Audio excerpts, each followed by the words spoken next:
প্রত্যেকদিন তুই রাত করে বাড়ি ফিরছিস, এইভাবে আর কতদিন চলবে বলতো? কি করব মা, অফিসে এত কাজের প্রেশার যে। আরে অফিসের সবাই তো সময় মতো বাড়ি ফিরছে। মা প্লিজ আমাকে বাকিদের সাথে কম্পেয়ার করো না তো, আই হেট ইট। কেন করব না? তুই জানিস তোকে দিয়ে খাটিয়ে নিয়ে ওরা সুযোগ নিচ্ছে। মা আচ্ছা চলো, আমি এবার ফোনটা রাখছি, অফিসে অনেক কাজ বাকি রয়েছে। আচ্ছা শোন, অফিসে তোর একা একা ভয় করে না? ভয়? কিসের ভয়? ওই প্রতিবেশী কুমারবাবু বলছিলেন তোদের অফিসের জায়গায় নাকি আগে শ্মশান ছিল। মা তুমিও না, আমার এতদিন তো ভয় করেনি, কিন্তু এবার থেকে করবে। আচ্ছা সাবধানে থাকিস, আর কিছু খেয়ে নিস। ঠিক আছে মা, চলো বাই। Okay bye.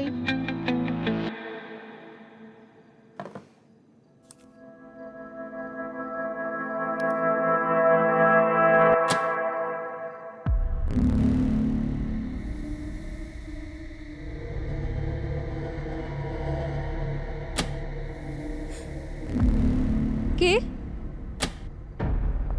কে ওখানে? বিরজু, তুমি তো? দেখো, যেই হও না কেন সামনে আসো, আমার এই ধরনের মজা একদম পছন্দ না। কে ওখানে বলছি, কে ওখানে?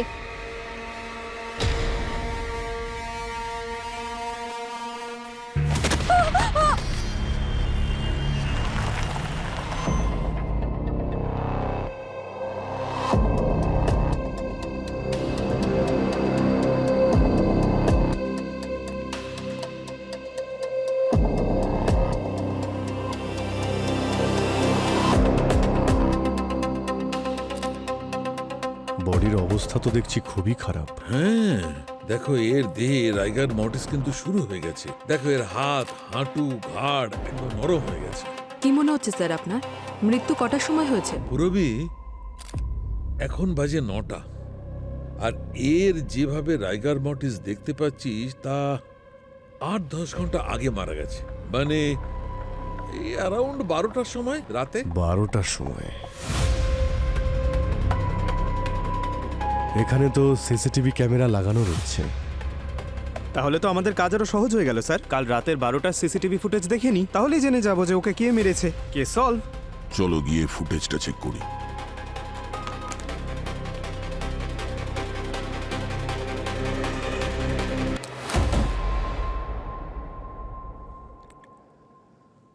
কিছু মনে না করলে একটা কথা বলবো।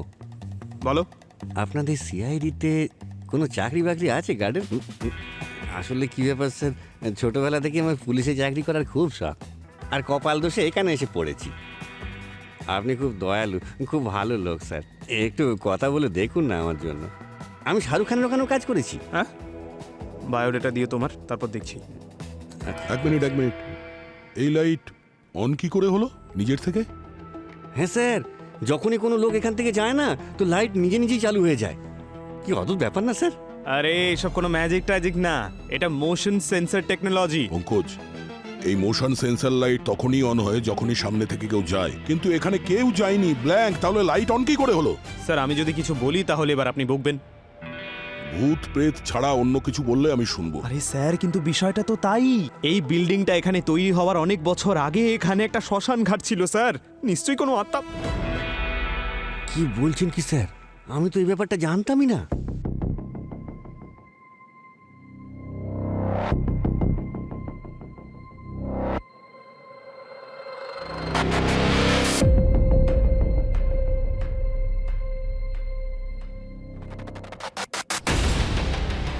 খুনিকে দেখা যাচ্ছে না কেন? অন্য ক্যামেরার ফুটেজ দেখাও। এই দেখুন স্যার, এই অ্যাঙ্গেলেও কেউ নেই। দেখলেন স্যার, খুনিকে এখানেও দেখতে পেলাম না। জানি না কোথা থেকে উধাও হয়ে গেল স্যার। উধাও হয়েছে না উধাও করা হয়েছে? ফুটেজটাকে এদিক ওদিক করা হয়েছে। আরে স্যার, আজ পর্যন্ত কোনো মেয়ের সঙ্গে এদিক ওদিক করিনি, তাহলে ফুটেজের সঙ্গে কেন এদিক ওদিক করতে যাব? এটা বুলেটের এন্ট্রি পয়েন্ট, আর গুলি এখান থেকে বেরিয়েছে, মাথার পেছন থেকে। মানে এটা ক্রেকিয়া আর ক্যালোটিকে ভেদ করে এখান দিয়ে বেরিয়ে পড়েছে।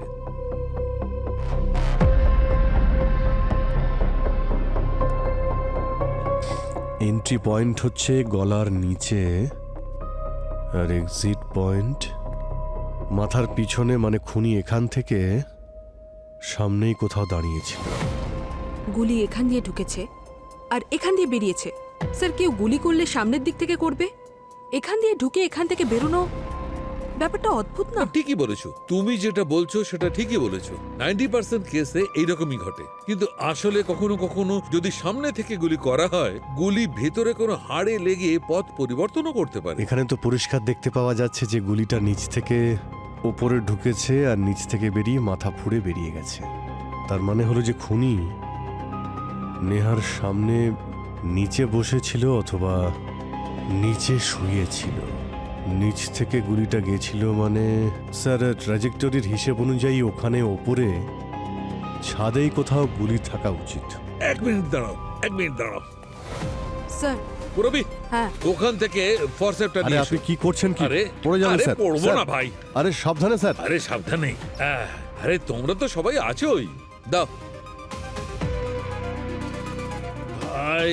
এই হচ্ছে গুলি, এই হচ্ছে সালুকের নজর, কিচ্ছু বাদ যায় না। দেখো স্যার সাবধানে। ও আপনি জিনিয়াস ডক্টর সালুকে, কিন্তু আর ইউ শিওর যে এই গুলিতেই খুন হয়েছে? 100%। স্যার, এত ছোট গুলি দিয়ে খুন, এ তো অসম্ভব।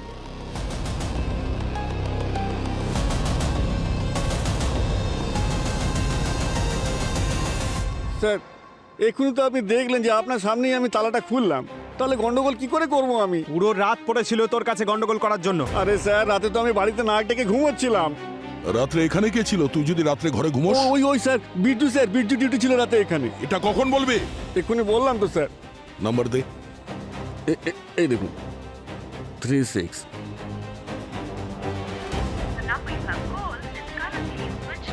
ফোন সুইচ অফ আছে। স্যার, এই বীরজুকেই গন্ডগোলের মূলে মনে হচ্ছে স্যার। হ্যাঁ স্যার, ও 1 নম্বরে চিটিংবাজ। আমার 1,500 টাকা এখনো দেয়নি জানেন। হ্যাঁ ঠিক আছে, ওর অ্যাড্রেস দে। পঙ্কজ অ্যাড্রেস নাও। হ্যাঁ, চলো ওইদিকে চলো। হ্যাঁ দয়া, কেসটা কত দূরে গেল? স্যার খুব অদ্ভুত কেস। 3টে সিসিটিভি ক্যামেরা আছে, কিন্তু একটা ফুটেজেও ওই খুনিকে দেখা যাচ্ছে না। Very strange. একটা কাজ করো, ওই যে ভিডিও ফুটেজগুলো আছে না, সেগুলো ডিজিটাল ফরেন্সিক ল্যাবে পাঠিয়ে দাও। তখনই বোঝা যাবে যে ভিডিওটা আসল নাকি কেউ কোনোভাবে এডিট করেছে। ওকে? ফুটেজে কাউকেই দেখতে পাচ্ছি না। কেউ না। এখন দেখা যাক এই ডিজিটাল ফরেন্সিক রিপোর্টে কি আসে। আরে আমি ভেবেছিলাম তোমায় আমি কোনো শকিং আপডেট দেব, কিন্তু তোমার আপডেট তো বেশি শকিং। কেন, কি এমন বলতে চাইছে? আরে আমি মুখে বলতাম না দয়া, তাহলে আমি দেখাতে চেয়েছিলাম। কি? ডক্টর সালুকে হ্যাঁ, দেখান তো দয়াকে যে আমরা কোন গুলি পেয়েছি। এই দেখো দয়া, ফুটেজে তো কিছুই নেই।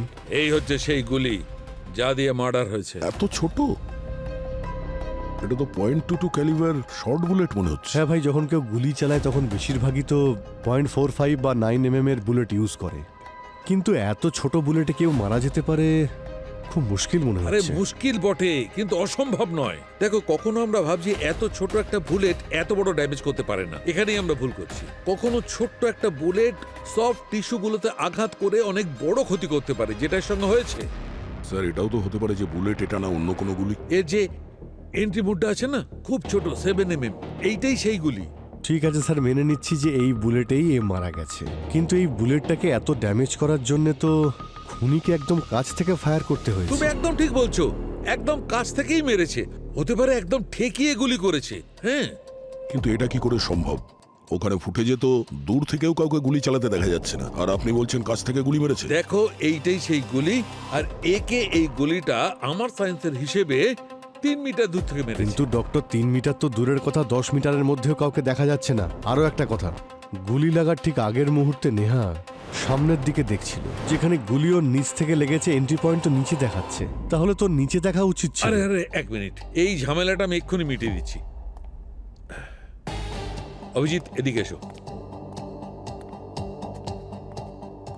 এই লেজার বিমটা ধরো। এখানে যে এক্সিট বোর্ডটা আছে, এখান থেকে 3 মিটার দূরে ফেলো।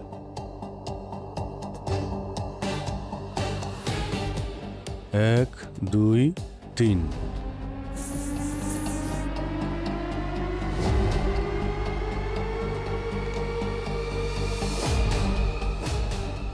আমি ঠিক বলেছি, গুলিটা এখান থেকেই ছোড়া হয়েছে। খানিকটা পুড়ে রয়েছে, আর এই দেখো গান পাউডার পড়ে রয়েছে।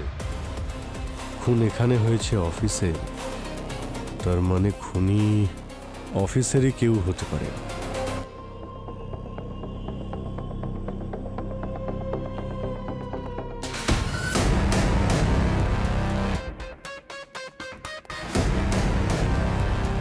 রাহুল, নেহার বডি সবার আগে তুমিই দেখেছিলে তাই না? হ্যাঁ স্যার, সকাল 8টায় যখন অফিসে এলাম আমি দেখলাম নিচে ডেড বডিটা পড়ে আছে, আর তখনই আমি আপনাদেরকে ফোন করলাম।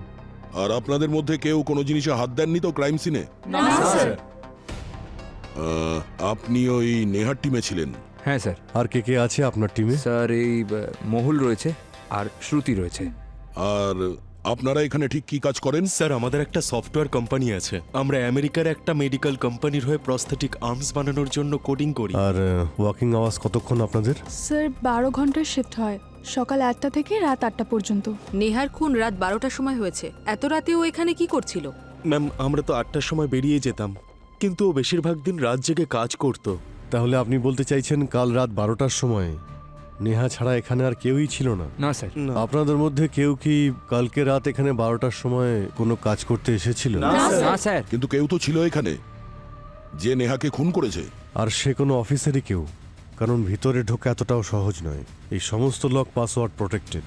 আচ্ছা, নেহা কি এখানে প্রায়শই ওভারটাইম করতো নাকি কোনো বিশেষ কাজেও কালকে এখানে ওভারটাইম করছিল? স্যার, ও বেশিরভাগ দিনই রাত পর্যন্ত কাজ করতো। কেন, ও কি কাজে স্লো ছিল নাকি? না, ও স্লো কাজ করতো না, ও খুবই ফাস্ট ছিল।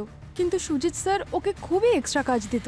এই সুজিত স্যার কে? স্যার উনি আমাদের টিমের ম্যানেজার স্যার। সুজিত স্যার নেহাকে প্রয়োজনের থেকে অনেক বেশি কাজ দিতেন। আর কাল রাত্রে তো আমি বলেছিলাম নেহাকে যেন উনি ছেড়ে দেন। স্যার আপনি নেহাকে যেতে দিন না, ও সেই সকাল থেকে কাজ করছে, ক্লান্ত হয়ে গেছে, যেতে দিন না প্লিজ। এখন তুমি আমাকে আমার কাজ শেখাবে? হ্যাঁ শ্রুতি, কি কখন এখান থেকে বাড়ি যাবে সেটা আমি তোমার কাছ থেকে শিখবো না। ইউ ক্যান লিভ নাও। হ্যাঁ প্লিজ। জানি না সুজিত স্যার নেহার কাছ থেকে কোন জন্মের প্রতিশোধ নিচ্ছিলেন, আর ওই বেচারি কিছু বলতেও পারতো না। তো সুজিত যদি আপনারা যাওয়ার পরেও এখানে নেহার সঙ্গে থেকে থাকে রাত প্রায় 12টা অবধি, তাহলে এবার আমাদের ওই বলবে খুনির নাম। ফোন করো ওনাকে। কোথায় গেছেন উনি? স্যার আমি ওনাকে 8টার সময় ইনফর্ম করেছিলাম, কিন্তু এখন ওনার ফোনটা অফ আসছে স্যার। পূর্বী, স্যার। তুমি একবার খোঁজ নিয়ে দেখো তো এই সুজিতের লাস্ট লোকেশন কোথায় দেখাচ্ছে। স্যার। আচ্ছা পঙ্কজ, ওই নাইট শিফট গার্ডের কাছ থেকে বীরজুর অ্যাড্রেস নিয়েছিলে তো? হ্যাঁ স্যার, এই তো পাশেই থাকে। দয়া তাহলে আমি আর পঙ্কজ একটু বিরজুর সঙ্গে দেখা করে আসি। ঠিক আছে, আমি ততক্ষণে এই সুজিতের খবরটা নিই।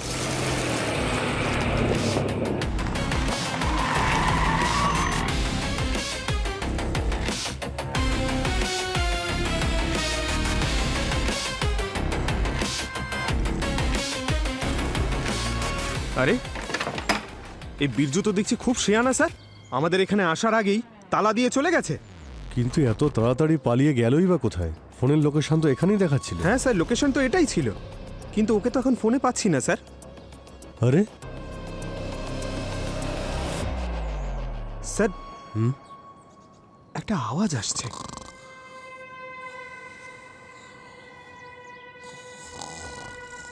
নাক ডাকার শব্দ তো। স্যার, দরজা বাইরে থেকে বন্ধ, তালা লাগানো, ভেতর থেকে নাক ডাকার আওয়াজ। ওখানে আবার আরে ভাই, তোমার তো সবসময় একই কথা মাথায় ঘুরে।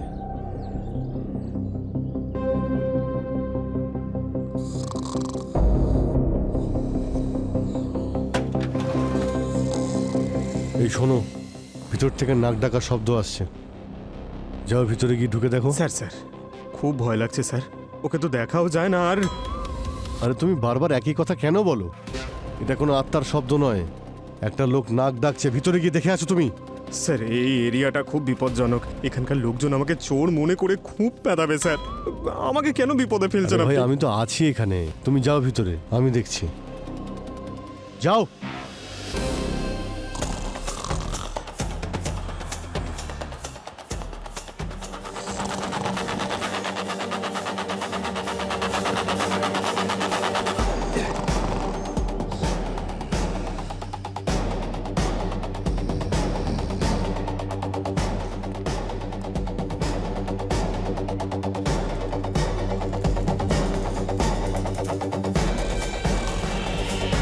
আচ্ছা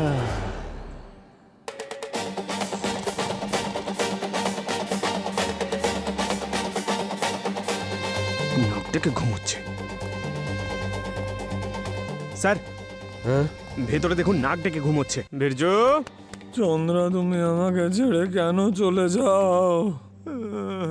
চাঁদ মামার কথা বলছে। আরে বাবা, চাঁদ মামা নয়, ও চন্দ্রার কথা বলছে। তোলো ওকে। এই বীরজু, ওর বলছি। আরে আরে আরে ছাড়, ছাড়। আরে স্যার, স্যার কি করছে দেখুন। চোর চোর চোর চোর চোর চোর নয়, সিআইডি। চুমু খাচ্ছিস আমাকে? হ্যাঁ, তোকে আমি আজকে চল বিওরতে। বীরজুকে পেয়ে গেছো? গুড। আমরা এই ওয়াইবো মাল্টিপ্লেক্সে কার পার্কিং লটে আছি। সুজিতের মোবাইল ফোন সুইচ অফ হওয়ার আগে এখানে এই লোকেশন দেখিয়েছিল।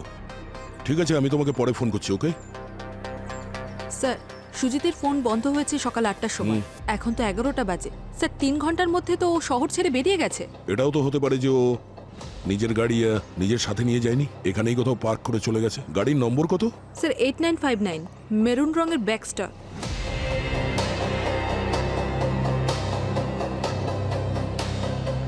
স্যার, এই যে এই গাড়িটা 8959। চলো চলো, এখান থেকে সরো। কাজকর্ম নেই, চলে এসেছে গাড়ি নিয়ে সেলফি তুলতে। মুভ। চলো ভাই, আজ তোমারও একটা ভালো সেলফি নিয়ে নি হাত করার সঙ্গে। রাহুল যখন ফোন করেছিল নেহা খুন হয়েছে সেটা বলার জন্য, তখন ফোন কেন বন্ধ করেছিলেন? স্যার, ওই সময় আমি এমন জায়গায় ছিলাম যে ফোন রিসিভ করা সম্ভব ছিল না, সেই জন্যই ফোন বন্ধ ছিল। আচ্ছা, আমরাও শুনি জায়গাটার নাম যেখানে আপনি ছিলেন। স্যার, কনসুলেটে ভিসার ইন্টারভিউ ছিল, ওখানে ফোন নিয়ে যাওয়া বারণ। সত্যি কি আপনার ভিসার ইন্টারভিউ চলছিল? স্যার, আপনাদের যদি বিশ্বাস না হয় ওদের জিজ্ঞেস করতে পারেন। তোমার কোম্পানিতে কাজ করা একজন মেয়ের খুন হয়েছে অফিসে, আর তোমার ভিসা ইন্টারভিউ দেওয়ার জন্য কনসুলেটে যাওয়া বেশি জরুরি মনে হলো? স্যার, আবার আপনি ব্যাপারটা নিজের ইগোতে নিচ্ছেন। এই! না মানে স্যার, আপনি কখনো ইউএস ভিসার জন্য অ্যাপ্লাই করেছেন? 5 মাস ধরে অপেক্ষা করছি স্যার, তারপর ডেট পেয়েছি, কি করে ছেড়ে দিতাম? স্যার, আমার মনে হয় খুন ওই করেছে। আগে থেকেই প্ল্যান করে রেখেছিল খুন করেই বিদেশে পালাবে। যদি আগে থেকেই প্ল্যান করে থাকতাম তাহলে তো ভিসা পাওয়ার পর খুন করতাম, তাই না? তুমি নেহাকে অফিসে খুব কাজের প্রেশার দিতে না? অনেকক্ষণ ধরে ওকে কাজে বসিয়ে রাখতে, সকাল পর্যন্ত। আর ও বাড়িতেও যেতে পারতো না, তাই তো? আরে স্যার, ও তো নিজেই আমাকে বলতো যে আমাকে আরো কাজ দিন, বেশি কাজ দিন। এবার আপনারাই বলুন, কোনো এমপ্লয়ি যদি পরিশ্রমী হয়, আমার কাছে কাজ চায়, তো আমি তাকে না বলবো কেন? ও বস, মিথ্যে কথা বলার একটা লিমিট থাকে, বুঝেছো? কেউ তোমাকে কেন বলবে যে 3টে-4টে অবধি আমাকে কাজের মধ্যে রাখো যাতে আমি বাড়ি না যেতে পারি? এক্স্যাক্টলি, সেই জন্যই ওর কাজে আমি খুশি হয়ে আমার আমেরিকার ফ্র্যাঞ্চাইজিতে জব দিয়েছিলাম। বেচারির কাল ভিসার ইন্টারভিউ ছিল, জব অ্যাপ্লিকেশনের টাকাটা নষ্ট হলো। এইসব কথার আপনার কাছে কোনো প্রমাণ আছে নাকি এমনি বলে যাচ্ছেন এগুলো? ইয়েস স্যার, আমি সব কিছু অফিসিয়াল মেলে রেখে দিই। এই আপনারা চেক করতে পারেন। এই যে দেখুন, 5-5টা ইমেল আছে নেহার। এক্সট্রা কাজ চেয়েছিল স্যার, আর সেটাও কোনো এক্সট্রা ইনকাম ছাড়া, কোনো ওভারটাইম ছাড়া। কিন্তু স্যার, এরকম কেউ কেন করবে? স্যার, এরকম তো তখনই কেউ করে যখন ওর পার্সোনাল লাইফ নিয়ে খুব চিন্তায় থাকে। হ্যাঁ, এমনও হতে পারে পার্সোনাল লাইফ নিয়েও খুব চিন্তায় ছিল, আর তার থেকে নিষ্কৃতি পাওয়ার জন্য নিজেকে বিজি রাখার চেষ্টা করেছিল। হয়তো বাড়িতে যেতে চাইছিল না, সেই জন্যেই অত রাত পর্যন্ত কাজ করছিল। ম্যাডাম, ফোনটা দিয়ে দিন। তবে স্যার, একটা কথা, নেহা আমাকে বলেছিল যে ওর মাকে নিয়ে ও খুব অশান্তিতে থাকতো। আপনাকে এই কথা কে বলেছে যে আমার মেয়ের আমাকে নিয়ে সমস্যা ছিল? ম্যাম, এটাই তো শোনা যাচ্ছে। যিনি বলেছেন তিনি নিজে খুনি। আমি আমার মেয়েকে খুব ভালোবাসতাম, আর ও আমাকে সবসময় কাছে পেতে চাইতো। আচ্ছা, কি ব্যাপারে ঝামেলা হতো বাড়িতে যার জন্য নেহা আজকাল বেশি সময় অফিসে কাটাতে চাইতো? আমি সব সময় ওকে বিয়ের কথা বলতাম, সেই জন্য হয়তো ও রেগে যেত আমার উপরে। কেন নেহা কি বিয়ে করতে চাইছিল না? না স্যার, ও তো ছোটবেলা থেকে নিজের থেকেই বিয়ের কথা বলতো, কিন্তু লাস্ট ইয়ারে ওর এনগেজমেন্ট ভেঙে যাওয়ায় ও খুব হতাশ হয়ে গিয়েছিল আর চুপচাপও হয়ে গিয়েছিল। বিয়ে কার সঙ্গে হওয়ার কথা ছিল ওর? স্যার, বরুণের সাথে। ওর ছোটবেলার বন্ধু, খুব ভালো ছেলে ও। আচ্ছা, এই আশীর্বাদটা ভেঙে যাওয়ার কারণটা কি ছিল? আমি কতবার আমার মেয়েকে জিজ্ঞাসা করেছি, কিন্তু ও না কোনো উত্তর দিয়েছে, আর বরুণও কোনো উত্তর দেয়নি। স্যার স্যার হতে পারে এঙ্গেজমেন্টটা ভেঙে যাওয়ার জন্য ও অফিসে বেশি সময় দিচ্ছিল। স্যার, আমার মেয়ে তো আর ফিরে আসবে না, কিন্তু আপনাদের কাছে একটাই প্রার্থনা, ওর খুনিকে নিশ্চয়ই শাস্তি দেবেন আপনারা। আপনি আমাদের উপর বিশ্বাস রাখুন, আমরা খুনিকে ছাড়ব না। এখন আমাদের এটা জানতে হবে বরুণ এনগেজমেন্টটা কেন ভেঙে দিয়েছিল। 2 3 4 5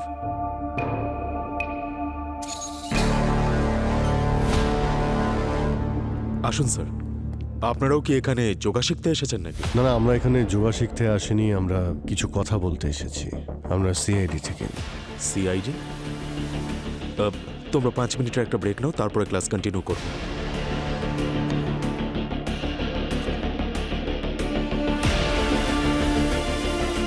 সিআইডি এখানে কি ব্যাপার? গতকাল রাত্রে নেহাকে কেউ খুন করেছে। হোয়াট? কিন্তু কে? সেটা তো আমরা জেনেই যাব। তুমি এটা বলো যে বিয়েটা কেন ভাঙলে তুমি নেহার সঙ্গে? হ্যাঁ, আমি আপনাদেরকে বলতে চাই না, কিন্তু সিআইডির কাছে লুকোতেও তো পারবো না। অ্যাকচুয়ালি নেহা অন্য কাউকে ভালোবাসতো। কাকে? জানি না স্যার, আমি যখন জানতে পারলাম যে ও আমাকে ঠকাচ্ছে, তখন আমি ওর সঙ্গে ব্রেকআপ করে নিই। গতকাল রাত্রে তুমি কোথায় ছিলে? আপনি আমাকে সন্দেহ করছেন স্যার? বরাবর এই কেসে সন্দেহের যে তীরটা থাকে না, সেটা সবসময় মন ভাঙা প্রেমিকের দিকেই যায়। আমি আমার বাড়িতেই ছিলাম। নেহার সঙ্গে শেষবার কবে দেখা হয় তোমার? সেই দিনই, যেদিন আমরা আলাদা হয়েছিলাম স্যার। তারপরে আমাদের 1 বছর দেখা হয়নি। স্যার, এই কেসটাতে শুধু প্রশ্নই বেশি, উত্তর তো নেই। আর স্যার প্রশ্নটা এখনো এটাই যে খুন হলো, কিন্তু খুনি নজরে এলো না কেন? আসবে পুরবি, নজরে আসবে।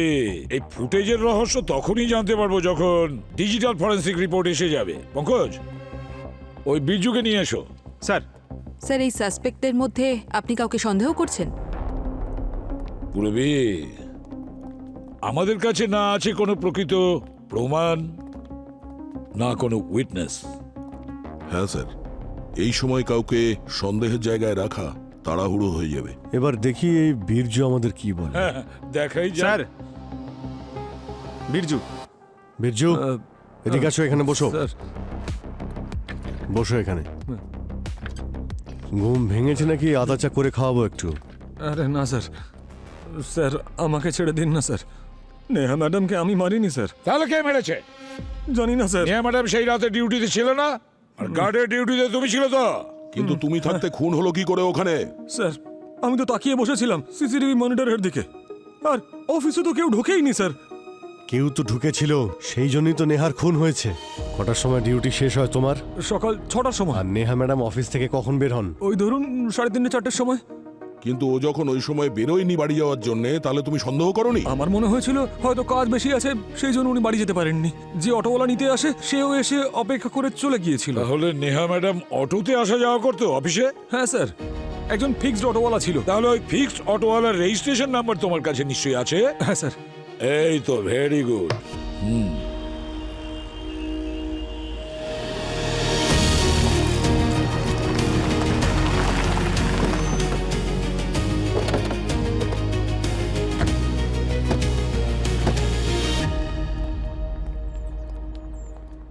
আচ্ছা দাদা, আপনাদের মধ্যে সুলতান কে? ওই যে স্যার। আসুন স্যার, রেলওয়ে স্টেশন আসুন। Police station? Police station? কেন মজা করছেন স্যার? রেলওয়ে স্টেশন যেতে চাইলে বলুন। এমনিতে আমার গাড়িতে 3 জনই যেতে পারে। আপনি আরেকটা অটো নিয়ে নিন না। হ্যাঁ স্যার, আমার অটো খালি আছে। এক মিনিট।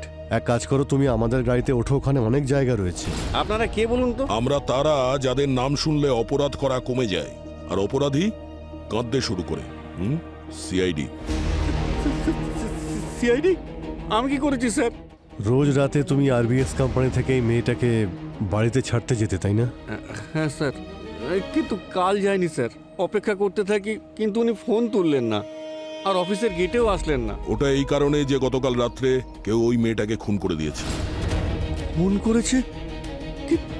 কি বলছেন কি স্যার? এ তো খুব খারাপ ঘটনা স্যার, খুব খারাপ ঘটনা। আরে কি ভাই, একজন কাস্টমারের জন্য এত ইমোশনাল হচ্ছ? স্যার, আমি নিজের জন্য কাঁদছি না, আমি ওই ছেলেটার জন্য কাঁদছি যে ওকে পাগলের মতন ভালোবাসতো। এত ভালোবাসতো যে মজনু, রোমিও এরা সবাই ওর কাছে হার মানবে। কি এমন মহান কাজ করেছিল ওই ছেলেটা, আমাদেরকেও একটু শোনাও তো। স্যার, লোক প্রেমে পড়ে পাথর খায়, কেউ কেউ গালাগালিও খায়। ও তো থাপ্পড় খেয়েছিল স্যার।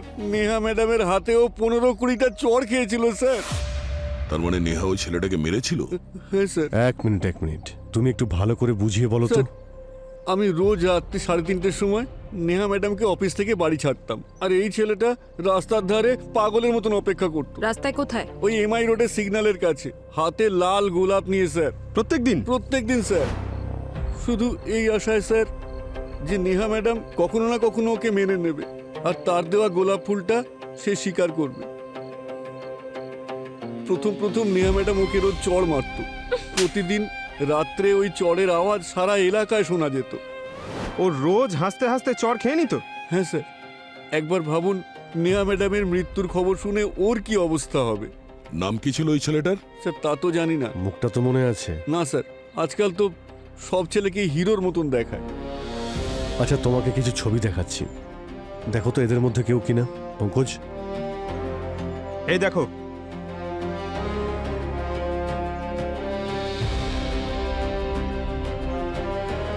ঠিক বুঝতে পারছি না স্যার। আচ্ছা, এইসব কতদিন ধরে চলছিল? এই ধরুন 7-8 মাস ধরে। আচ্ছা, কখনো কিছু কথাবার্তা শুনেছিলে ওই ছেলেটা আর নেহা ম্যাডামের মধ্যে? হ্যাঁ স্যার, একদিন তো এনগেজমেন্ট না কি নিয়ে ওদের দুজনের মধ্যে খুব চিল্লামিল্লি হচ্ছিল। এনগেজমেন্ট? হ্যাঁ। তার মানে এটা সেই ছেলেটা যার জন্য নেহা আর বরুণের বিয়ে ভেঙে গেছিল? বা হয়তো সেই ছেলেটা যে এই এনগেজমেন্টটা ভাঙে। বরুণ। অদ্ভুত ব্যাপার, এনগেজমেন্টটা ভেঙে দিয়েছে কিন্তু ভালোবাসা কমেনি। সারা বাড়ির মধ্যে নেহার ছবি তুমি লাগিয়ে রেখেছো। হ্যাঁ, সম্পর্ক তো মাঝে মাঝে ভেঙে যায় স্যার, কিন্তু মনের ভিতরে থাকা ভালোবাসা এত সহজে নষ্ট হয় না। আর তোমার এই আবেগের জন্য সারা রাত ধরে রাস্তায় দাঁড়িয়ে নেহার জন্য অপেক্ষা করতে, তাই না? রাস্তাতে? হ্যাঁ, রাস্তাতে, এমআই রোডে, ভোর 4টের সময়। এসব কি বলছেন স্যার? আমি তো আপনাদের আগেও বলেছি যে নেহার সঙ্গে 1 বছর দেখা হয়নি। আচ্ছা ঠিক আছে, এটা বলো যে সে কে ছিল যার জন্য তুমি বিয়েটা ভেঙেছো নেহার সঙ্গে? অ্যাকচুয়ালি ওর অফিসার একজন কলিগের আমার কাছে মেসেজ এসেছিল যে ও আর নেহা একে অপরকে ভালোবাসার, সেই জন্য আমার মাঝখান থেকে সরে যাওয়া উচিত। রাগের মাথায় সম্পর্ক ভেঙে ফেলি, কিন্তু পরে জানতে পারলাম যে ছেলেটা মিথ্যা কথা বলছিল আর নেহার ওর সাথে কোনো সম্পর্কই ছিল না। আগের বার যখন তোমার সঙ্গে আমরা দেখা করলাম তখন তুমি মিথ্যে কথা বললে যে তুমি ওই লোকটাকে চেনো না। স্যার, এটা মার্ডার কেস আর আমি ভয় পেয়ে গেছিলাম যে আমি আবার এতে ফেঁসে না যাই। বাহ, যে মেয়েটাকে তুমি এত ভালোবাসতে, তুমি কি চাও না যে তার খুনি তাড়াতাড়ি ধরা পড়ুক? কে ছিল সেই ছেলেটা? হ্যাঁ, কে তোমাকে মেসেজ করেছিল? শৈলেশ।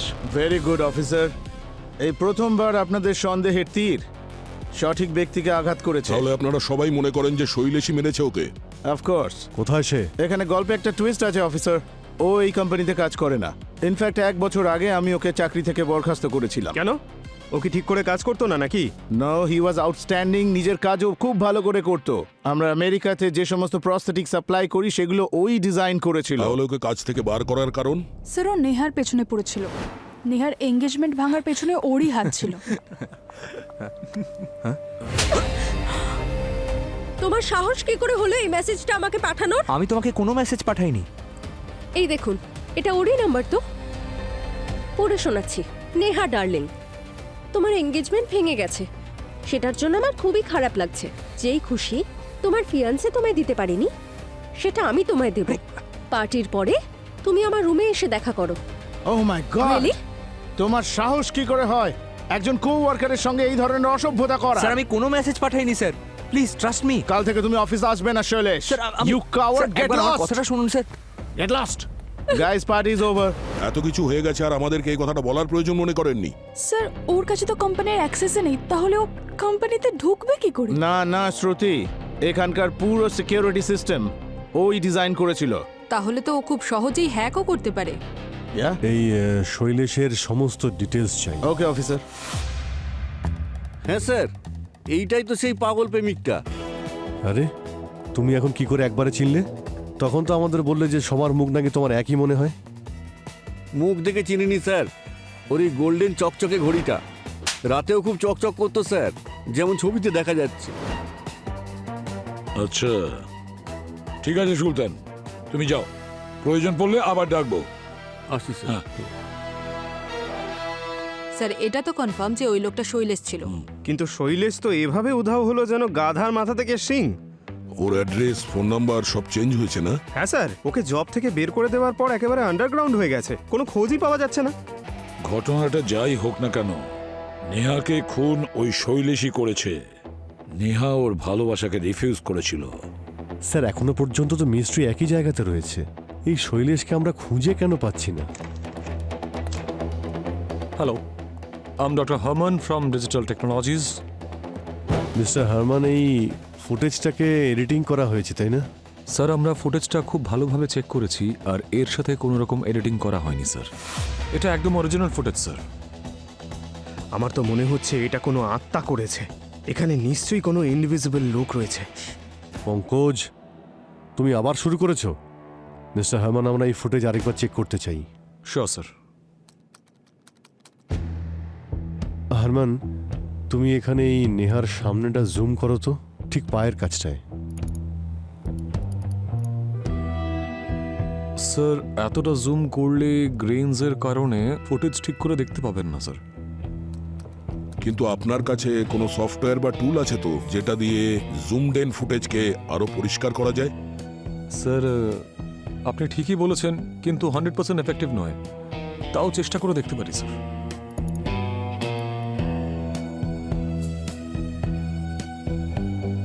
এক মিনিট একবার রিওয়াইন্ড করো তো, ঠিক 5 সেকেন্ড আগে থেকে।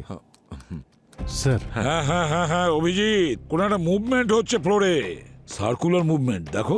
কোনো মেশিনের ছায়া মনে হচ্ছে স্যার। কিছু একটা গোল মনে হচ্ছে আমার।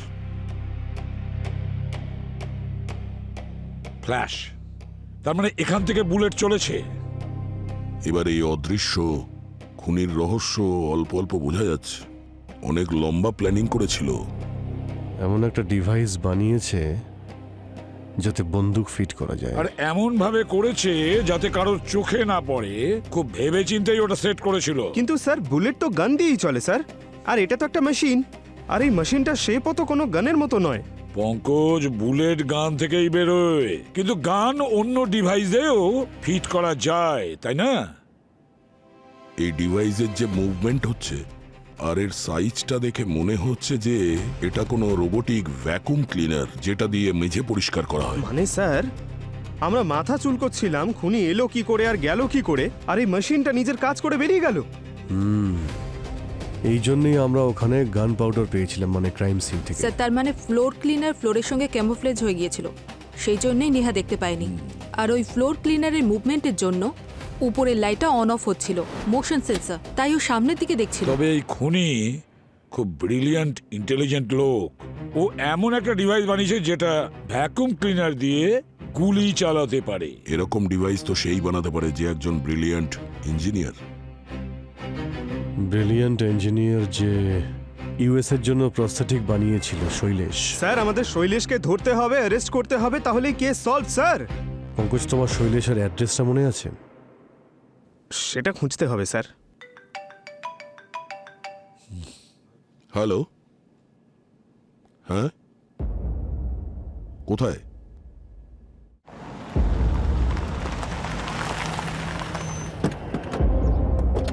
আমাদের তো ভাগ্য খুলে গেল স্যার। আমরা তো ওকে সব জায়গায় খুঁজছিলাম, আর নেবাররা বলে দিল যে ও এখানেই আছে। কিন্তু পঙ্কজ, তুমি কি করে জানলে যে এ সেই শৈলেশ?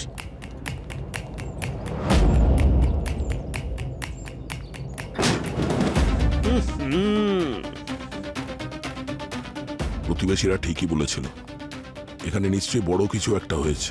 নেহার ছবি, যে শৈলেশকে আমরা খুঁজছিলাম, ওরই বাড়ি এটা।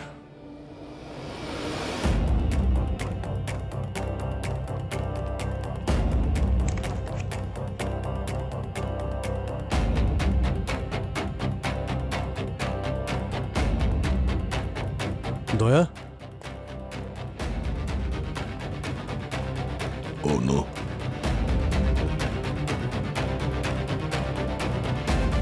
পয়জন।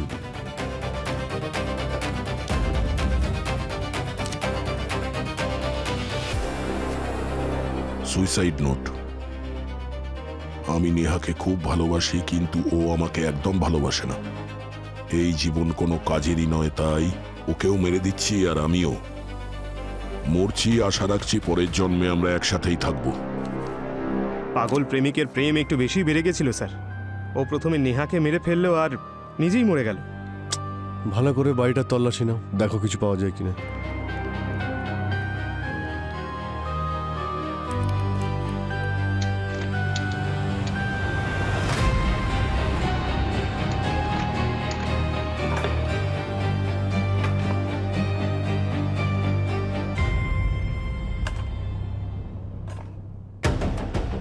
স্যার, হ্যাঁ পুরবি, স্যার এই দেখুন, এই ফ্লোর ক্লিনার গানটার মেকানিজম। এতে .22 ক্যালিবার গান ফিট করা হয়েছে। মেকানিজম খুব পাওয়ারফুল। এর থেকে বেরোনো ছোট্ট গুলিতে নেহার প্রাণ চলে গেছে। স্যার, এই ডায়েরিটা পেয়েছি। এতেই মেশিনের ডিজাইন আর মেকানিজম রয়েছে। স্যার, অফিসের লোক বলছিল না ও খুব ভালো ইঞ্জিনিয়ার, তাই ওর কাছে এসব করা কোনো বিশেষ ব্যাপার নয়। একের পর এক একটা এভিডেন্স ফটাফট মিলে যাচ্ছে। মনে হচ্ছে যেন প্ল্যান করা। হ্যাঁ, যদি ওর আত্মহত্যা করার ইচ্ছেই থাকে, তাহলে এত লম্বা প্ল্যানিং করার কি প্রয়োজন ছিল নেহাকে মারার জন্য? মানে প্রতিদিন রাস্তায় ও নেহাকে দেখতে পেত, ওখানেও তো মারতে পারতো। তার মানে খুনি অন্য কেউ আর আমাদেরকে বোকা বানানোর চেষ্টা করছে। এই সুইসাইড নোটটাও বোধহয় নকল। স্যার, হতে পারে এসব বরুণেরই কাজ, নেহা আর শৈলেশের উপর প্রতিশোধ নেওয়ার জন্য। হতে পারে। এই জিনিসটা আবার কি হচ্ছে? এই শৈলেশের চাকরি তো অনেকদিন আগেই চলে গিয়েছিল 2024-এ। তো ওই কোম্পানি 2025-এর ডায়েরি ওর বাড়িতে কি করছে এখানে? তার মানে কথাটা পরিষ্কার, খুনি এই অফিসের মধ্যেই কেউ।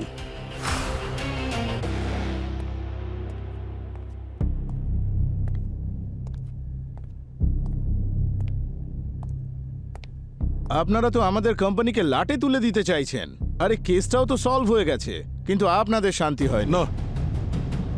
এই কেস সলভ হয়নি, পিকচার এখনো বাকি আছে। বসু, এই পিকচারের ভিলেন শৈলেশ নয় যেরকম আপনারা ভাবছেন। আপনাদের মধ্যেই কেউ একজন, আর সেটাকে খুব তাড়াতাড়ি জানতে পারা যাবে। কিভাবে খোঁজ করবেন স্যার? জাদু করে। আপনারা প্রত্যেকেই আপনাদের জীবনে জাদু তো অবশ্যই দেখেছেন, ম্যাজিক শো। ম্যাজিক শো মানে স্যার? আরে সিআইডির ম্যাজিক। এতে টুপির মধ্যে থেকে পায়রা বাইরে বেরিয়ে আসে না, খুনির নাম বাইরে বেরিয়ে আসে। বলুন, ওই মেসেজটা দেখাও যেটা শৈলেশ পাঠিয়েছিল তোমাকে। থ্যাঙ্কস। আরমান, কাজে লেগে যাও স্যার। তাড়াতাড়ি।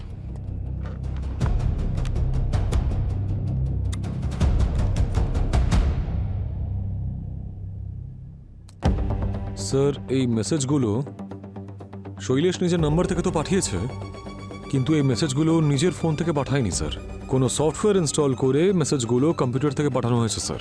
আপনারা এখানে খুনিকে খুঁজতে এসেছেন নাকি শৈলেশকে ইনোসেন্ট প্রমাণ করতে? ওয়েট, এই দুটো একে অপরের সঙ্গে কানেক্টেড, এক্ষুনি জানতে পারা যাবে। আরমান, শুধু এটা বলো যে যখন নেহার মৃত্যু হয়েছিল 23 তারিখ রাত 12টার সময়, সেই সময় কার কার মোবাইল কানেক্টেড ছিল কোম্পানির ওয়াইফাই এর সঙ্গে? আরে স্যার, এগুলো আপনারা কেন করছেন? এসব করে কি প্রমাণ হবে? খুনির নাম জানতে পারা যাবে। ওই ডিভাইস যা থেকে গুলি চালানো হয়েছিল সেটাই কোম্পানির ওয়াইফাই দিয়ে কানেক্টেড ছিল, আর ওটাকেই খুনি নিজের মোবাইল থেকে অপারেট করছিল। শুধু সেটাই খুঁজতে হবে যে কার মোবাইল ওটা। স্যার নেহার মার্ডারের সময় 3টে ডিভাইস কোম্পানির ওয়াইফাইয়ের সঙ্গে কানেক্টেড ছিল স্যার। প্রথম নেহার মোবাইল, দ্বিতীয় ওর ল্যাপটপ, তৃতীয় আর একটা মোবাইল যার রিং এবার বাজতে চলেছে।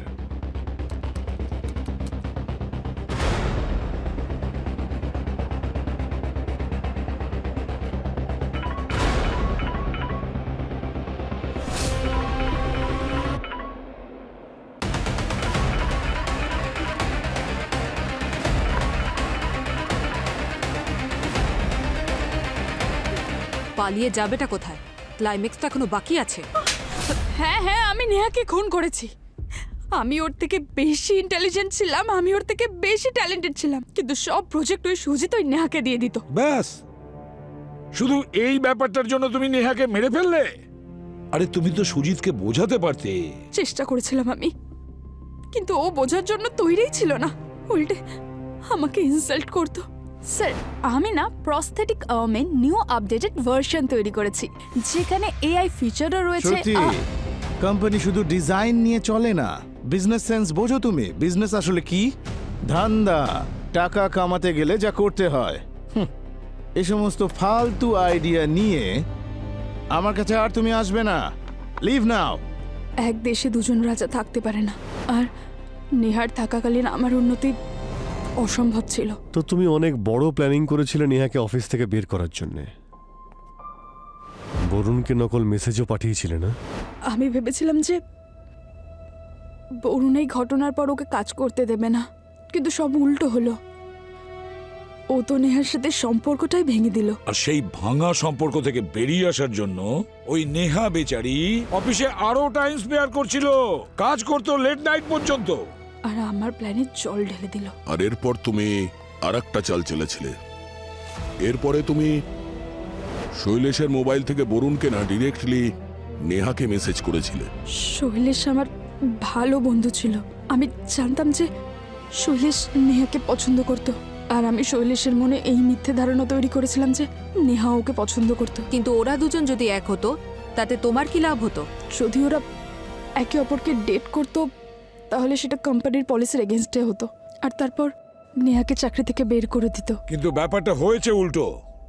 নেহার চাকরি তো যেরকম ছিল সেরকমই ছিল, কিন্তু তখন শৈলেশের চাকরিটা চলে যায়। আর ওর সব প্রজেক্টও নেহাকে দিয়ে দেওয়া হলো। আর এতে তোমার সমস্যা আরো বেড়ে গেল। হ্যাঁ, আমার খুব খারাপ লেগেছিল। আর সব থেকে খারাপ তো আমার তখন লেগেছিল যখন ওই সুজিত নেহাকে ইউএসএ পাঠানোর কথা বলেছিল, কিন্তু ইউএসএ গিয়ে প্রজেক্ট করার স্বপ্ন আমার ছিল, আমার। আর সেই ভাঙা স্বপ্ন থেকে বেরিয়ে আসার বদলে তুমি ভাবলে তুমি নেহাকেই যদি রাস্তা থেকে সরিয়ে দেওয়া যায় তাহলে কেমন হয়। আর শৈলেশকে চাকরি থেকে বরখাস্ত করার পরও নেহার ভালোবাসায় ও ক্ষমা চাইতে থাকে। ওই বেচারাও কি জানতো নাকি যে নেহার মার্ডারের সঙ্গে সঙ্গে তুমি ওর মার্ডারেরও প্ল্যান করে রেখেছিলে? আমার কাছে আমার ট্যালেন্ট দেখানোর এই একটাই সুযোগ ছিল। আমি ওই সেম ফ্লোর ক্লিনার কিনেছিলাম যেটা অফিসে ইউজ হতো, আর ওরকম সেম ফ্লোর ম্যাটও। আর সেই দুটো জিনিসের ডেলিভারি শৈলেশের বাড়িতেই তুমি করাও, নিজের বাড়িতে নয়, যাতে পুরো সন্দেহটা শৈলেশের ওপরেই পড়ে। আর তারপর তুমি নেহাকে মারার আগে শৈলেশকে মেরেছ ওর বাড়িতে। তুমি জানতে যে সিআইডি ওর বাড়ি পর্যন্ত পৌঁছবে, তাই তুমি খুব সুন্দর করে সাজিয়ে সুইসাইড নোটটা ওখানে রেখে দিয়েছিলে। কিন্তু একটা ভুল করেছো তুমি, ওখানে 2024-এর বদলে 2025-এর ডায়েরি রেখেছো। অনেক ব্রেন ইউজ করেছো, খুব চালাকিও করেছো, কিন্তু কি লাভ হলো? নিজের পাতা ফাঁদে শেষ পর্যন্ত তুমি ধরা পড়লে। নিজের বুদ্ধি, ট্যালেন্ট যদি ঠিকঠাক ব্যবহার করতে তাহলে খুব লাভ হতো তোমারও আর আমাদের সমাজেরও, কিন্তু না, তুমি অপরাধ বেছে নিলে। আর শ্রুতি, সব অপরাধের রাস্তা শেষ হয় গিয়ে ওই ফাঁসির দড়ি পর্যন্ত।